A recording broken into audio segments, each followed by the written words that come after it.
Kitab 1 Yohanes pasal 5 ayat yang keempat mencatat, sebab semua yang lahir dari Allah mengalahkan dunia, dan inilah kemenangan yang mengalahkan dunia, iman kita. Saya merasa di dalam roh Tuhan berkata, aku sedang melahirkan generasi yang mengalahkan dunia. Inilah generasi yang hidup hanya dari firman Tuhan, sebab iman timbul dari pendengaran akan firman-Nya. Mereka akan ngotot mengejar Tuhan dan mendesak masuk dalam hadirat-Nya demi untuk dapat mendengar atau menerima firman-Nya. Mereka tidak takut dengan fakta negatif yang ada. Mereka tidak takut dengan data-data medis. Mereka tidak takut dengan intimidasi musuh. Semakin mereka ditekan, justru mereka semakin gila dalam mengejar Tuhan dan bersekutu dengannya. Saya melihat di dalam roh bagaimana iblis sedang frustrasi dan depresi berat, sebab segala upaya mereka untuk menyerang dan menekan justru kita lawan dengan sikap yang semakin mati-matian mengejar Tuhan. Saya rasa itulah sikap yang harus kita bangun dalam segala situasi atau keadaan apapun. Tidak peduli fakta negatif yang sedang kita hadapi, terus pastikan mata kita hanya tertuju kepada Allah yang setia, dan kejarlah Dia. Teruslah mendesak dalam hadirat-Nya sampai kita alami Dia berfirman. Jangan menyerah, tapi berserahlah kepada kesetiaannya saja. Ingat selalu bahwa segala fakta negatif yang terjadi, semuanya itu selalu atas sepengetahuan dan seizin Tuhan. Dan Tuhan akan memutarbalikkan keadaan untuk mendatangkan kebaikan bagi kita yang terus mendesak dalam hadirat-Nya dan tetap berjalan dalam kehendak-Nya sebagai ekspresi cinta kita terhadap Tuhan.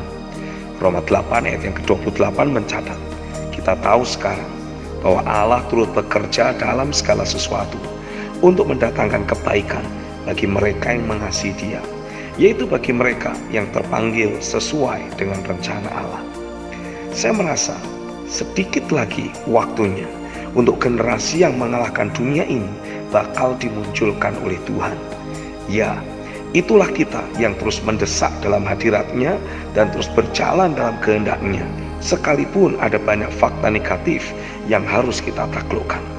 Tuhan akan memunculkan kita untuk memiliki iman yang sama seperti jemaat Roma miliki, menolak untuk menyerah, menolak untuk takut, menolak terintimidasi, tidak takut menghadapi maut, dan menolak undur dari kegerakan. Roma 8 ayat 31-39 mencatat, sebab itu apakah yang akan kita katakan tentang semuanya itu? Jika Allah di pihak kita, siapakah yang akan melawan kita? Ia yang tidak menyayangkan anaknya sendiri, tetapi yang menyerahkannya bagi kita semua. Bagaimanakah mungkin Ia tidak mengaruniakan segala sesuatu kepada kita bersama-sama dengan Dia? Siapakah yang akan menggugat orang-orang pilihan Allah? Allah yang membenarkan mereka. Siapakah yang akan menghukum mereka? Kristus Yesus yang telah mati, bahkan lebih lagi, yang telah bangkit, yang juga duduk di sebelah kanan Allah, yang malah menjadi pembela bagi kita. Siapakah yang akan memisahkan kita dari kasih Kristus? Penindasan, atau kesesakan, atau penganiayaan, atau kelaparan, atau ketelanjangan, atau bahaya, atau pedang, seperti ada tertulis, oleh karena Engkau kami ada dalam bahaya maut sepanjang hari. Kami telah dianggap sebagai domba-domba sembelihan. Tetapi dalam semuanya itu, kita lebih daripada orang-orang yang menang oleh Dia yang telah mengasihi kita. Sebab aku yakin bahwa baik maut maupun hidup, baik malaikat-malaikat maupun pemerintah-pemerintah, baik yang ada sekarang maupun yang akan datang, atau kuasa-kuasa, baik yang di atas maupun yang di bawah, ataupun sesuatu makhluk lain, tidak akan dapat memisahkan kita dari kasih Allah yang ada dalam Kristus Yesus, Tuhan kita. Itulah kualitas iman dan kasih akan Allah yang Tuhan akan bangun dalam hidup kita. Sebab memang iman yang muncul dari firman yang keluar dari mulut Allah akan membuat generasi ini mengubahkan kota dan peradaban dari suatu bangsa. Karena iman jemaat di Roma, maka kota Roma diubahkan oleh Tuhan. Kita akan membuat sejarah besar. Raja-raja akan tunduk di bawah pemerintahan kuasa orang percaya. Mereka akan menjalankan kehendak-Nya di atas bumi ini, karena kekuatan iman yang mengalahkan dunia ada pada kita. Apa saja yang kita katakan pasti terjadi. Apa yang tidak ada menjadi ada, dan apa yang mustahil menjadi mungkin. Kita akan memerintah dengan kuasa iman. Apa yang telah dilakukan oleh para pahlawan iman dalam Ibrani pasal 11 akan kita lakukan kembali dengan skala yang lebih besar dan intensitas yang lebih kuat dengan tanda ajaib yang lebih dahsyat. Ya, itulah yang saya percaya akan terjadi. Saat ini adalah masa pelatihan dan persiapan untuk kita terus mendesak dalam hadirat-Nya, berfokus hanya kepada Dia dan hidup hanya dari firman-Nya saja. Apapun kondisi dan situasinya, kita harus tetap fokus mencintai Tuhan dan melakukan kehendak-Nya saja. Saya rasa ini adalah masa-masa yang sangat menentukan. Jika kita tetap fokus mengejar Tuhan dan hidup hanya dari firman-Nya, maka Tuhan akan segera menyatakan diri-Nya kepada kita. Ia akan mengangkat kita dan menyatakan pada dunia bahwa Dia adalah Allah yang nyata dan terus bekerja melalui kehidupan kita.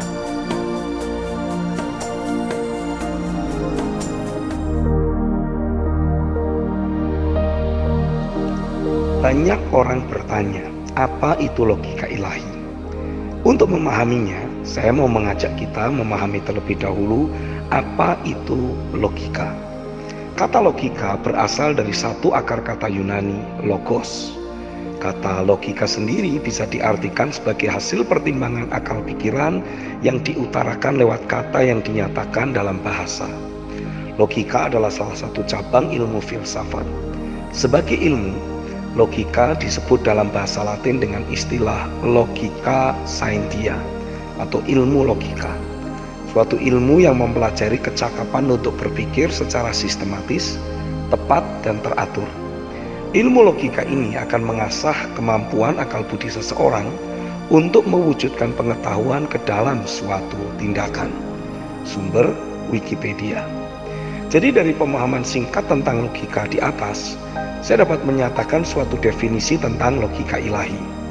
Suatu pemikiran, pertimbangan yang didasarkan pada prinsip-prinsip firman dan pernyataan roh yang mempengaruhi atau menentukan pengambilan keputusan seseorang, sehingga apapun keputusan yang ia ambil akan selalu memposisikan dirinya sebagai pelaku firman, menjadi orang benar yang hidup di dalam iman dan memperkenan hati Tuhan. Yang pertama, saat kita membangun logika ilahi, pikiran yang kita miliki akan menjadi partner kerja yang sangat ideal bagi manusia roh kita. Dari sejak dahulu, saya sering mendengar ada banyak hamba Tuhan berkhotbah, kalau kamu ingin mengikut Tuhan, kamu harus lebih mengikuti arahan yang datang dari hatimu, bukan dari pikiranmu. Selama ini saya menganggap bahwa pikiran adalah merupakan musuh dari hati atau manusia roh kita. Sekarang saya baru memahami bahwa yang dimaksud oleh banyak hamba Tuhan, jangan mengikuti pikiran, adalah pikiran yang belum diperbaharui. Roma 12 ayat yang kedua dan Efesus 4 ayat yang ke-23. Sebab saat kita mulai membangun logika ilahi dalam hidup kita, aspek pikiran justru akan menjadi partner kerja yang sangat ideal dari manusia roh kita. Melalui pikiran yang sudah diperbaharui atau logika ilahi, kita akan bisa menggali pemahaman yang lebih mendalam dari setiap firman yang Tuhan nyatakan. Kita jadi bisa menetapkan langkah-langkah konkret yang mengkondisikan diri kita jadi pelaku firman. Kita jadi bisa merancangkan langkah-langkah teknis yang harus kita persiapkan untuk meraih berbagai perkara ilahi yang Tuhan persiapkan di masa depan dan lain-lain. Pendek kata, tanpa kita berfokus untuk membangun logika ilahi dalam hidup kita, kita akan cenderung untuk terus berputar-putar dalam menjalani perjalanan rohani kita. Semua pernyataan roh atau penyingkapan firman hanya akan berwujud sebuah konsep belaka. Tidak ada langkah-langkah praktis yang bisa kita tetapkan untuk menjadi acuan guna merealisasikan pernyataan roh tersebut. Bangunlah logika ilahi dalam hidupmu, dan manusia rohmu akan mengalami berbagai terobosan maupun kemajuan yang memang dibutuhkan. Amin.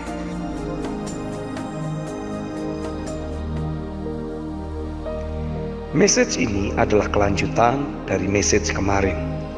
Yang kedua, Mulailah membangun logika ilahi dengan mempergunakan panduan berikut. A. Belajarlah untuk mengenali bagian dari firman yang berbicara kepada kita. B. Belajarlah untuk memahami maksud dari firman yang sedang berbicara kepada kita tersebut. C. Belajarlah untuk menginternalisasikan firman yang kita terima. Mulai hubung-hubungkan firman tersebut dengan kehidupan sehari-hari kita. Saya ambil suatu contoh dari Ibrani 11 ayat yang ke-6. Tetapi tanpa iman, tidak mungkin orang berkenan kepada Allah.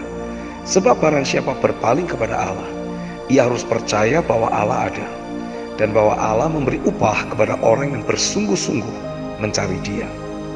Bagi saya, dari ayat di atas, kata berkenan sungguh berbicara kepada saya.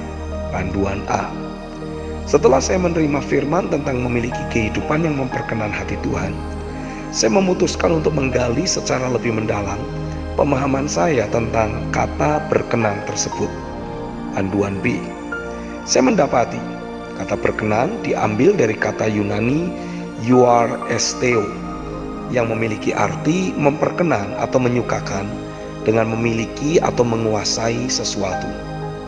Dengan saya mulai memiliki suatu pemahaman pokok berkaitan dengan aspek berkenan dari ayat di atas, saya mulai mencoba menghubung-hubungkan pemahaman pokok yang saya terima dengan aspek kehidupan sehari-hari saya. Panduan C. Saya mulai mendapati munculnya berbagai pemikiran, pertimbangan yang bersumber dari firman-Nya yang harus saya internalisasikan ke dalam hidup saya dengan cara mengimajinasikan dan mendeklarasikannya, sehingga kelak pengambilan keputusan saya akan selalu bersumber dari logika ilahi yang saya bangun dalam hidup saya tersebut. Inilah beberapa pemikiran dan pertimbangan yang saya terima, yang saya bangun menjadi logika ilahi dalam hidup saya. 1. Ketika seseorang mengalami perjumpaan pribadi dengan Tuhan, ia akan mengalami realita keberadaan Tuhan itu memang sungguh ada dan sangat nyata. 2. Terbangunnya realita keberadaan Tuhan dalam hidup, pikiran dan hati seseorang akan mengkondisikan dirinya jadi rela mengorbankan segala sesuatu demi untuk dapat mengejar dan mendapatkan realita Tuhan tersebut. Yang ketiga, saat orang yang bersangkutan mengejar realita Tuhan, ia harus melakukannya dengan satu keyakinan, bahwa saat ia mengejar realita Tuhan pada saat yang sama, Tuhan juga akan beracara dalam hidupnya. Dia memberi upah kepada orang yang bersungguh hati mencari Dia. Yang keempat, saat orang tersebut melangkah mengejar Tuhan dengan langkah iman, melangkah dalam keyakinan yang terbangun dalam hidupnya, tidak peduli apa yang ia lakukan tersebut bertentangan dengan pertimbangan banyak orang, maka sesungguhnya orang yang bersangkutan sedang membangun hidup yang memperkenan hati Tuhan. Dengan kata lain, ada sebuah kesimpulan. Dengan kita mengetahui bahwa hidup kita sedang memperkenan hatinya, kita bisa menolak atau menghancurkan segala bentuk intimidasi musuh yang datang dalam hidup kita. Dengan kita mengetahui bahwa hidup kita sedang memperkenan hatinya, kita akan memiliki cukup keberanian untuk meminta sesuatu yang spektakuler atau supernatural untuk dapat terjadi dalam hidup kita. Dengan kita mengetahui bahwa hidup kita sedang memperkenan hatinya, kita bakal selalu ada pada posisi rohani yang berkemenangan dalam segala hal. Pendek kata, ada banyak pemikiran dan pertimbangan ilahi yang jadi terbangun yang memungkinkan kita untuk dapat bergerak secara aktif, dinamis, dalam takaran iman yang terus bertumbuh. Doa saya, biarlah seberapa banyak orang yang membaca tulisan ini akan alami pekerjaan roh yang bakal menerjemahkan secara lebih mendalam pemahaman tentang logika ilahi ini.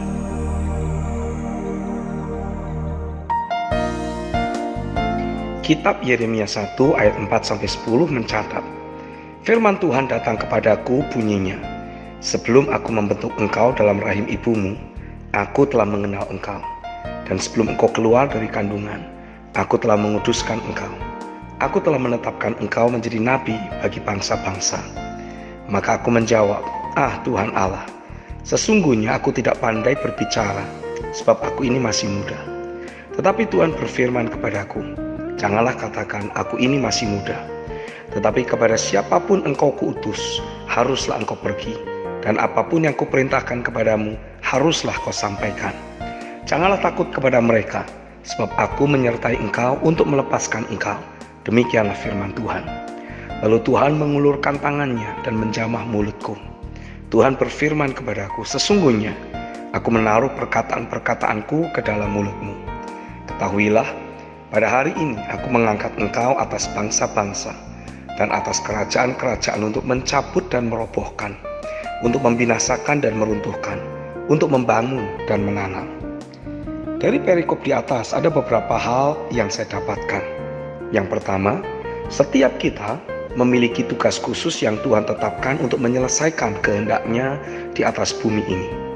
Jadi tidak perlu iri hati terhadap tugas dan panggilan orang lain. Apalagi bersaing karena cemburu demi pengakuan diri sebagai orang yang dipakai Tuhan lebih dari yang lain.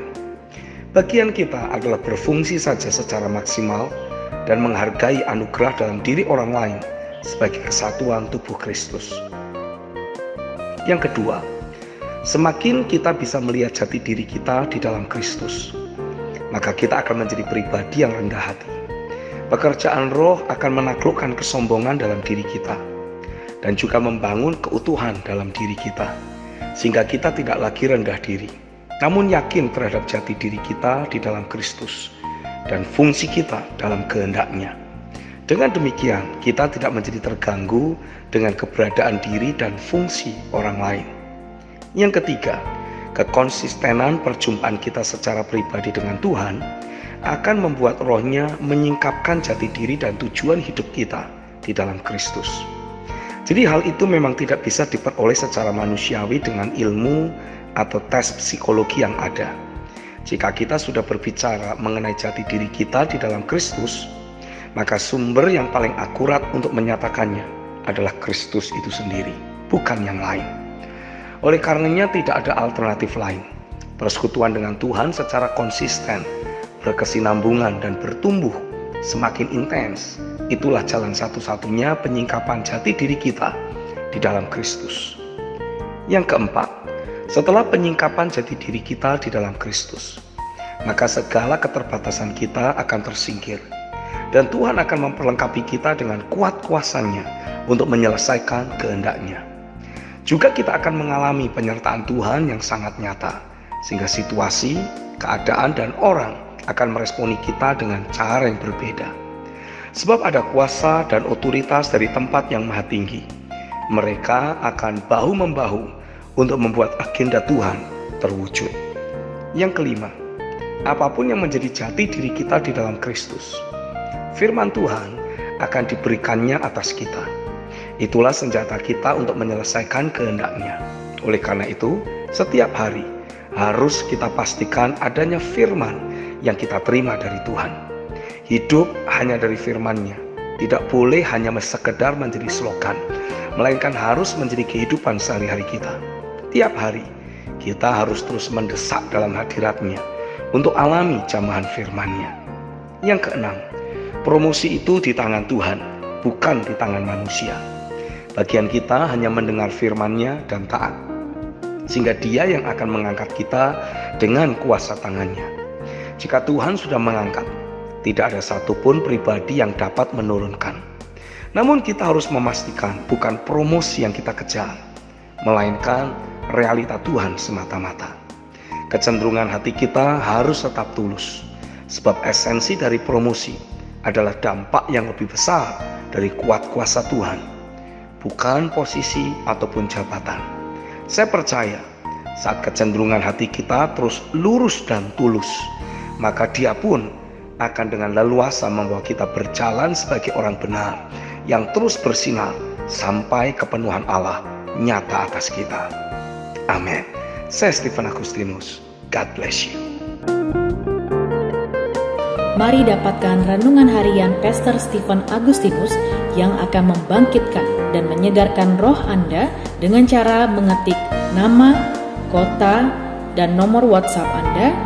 Kirim ke nomor 0888 6132 106 Kami ulangi di 0888 6132 106. Tuhan itu nyata dan Dia masih terus bekerja.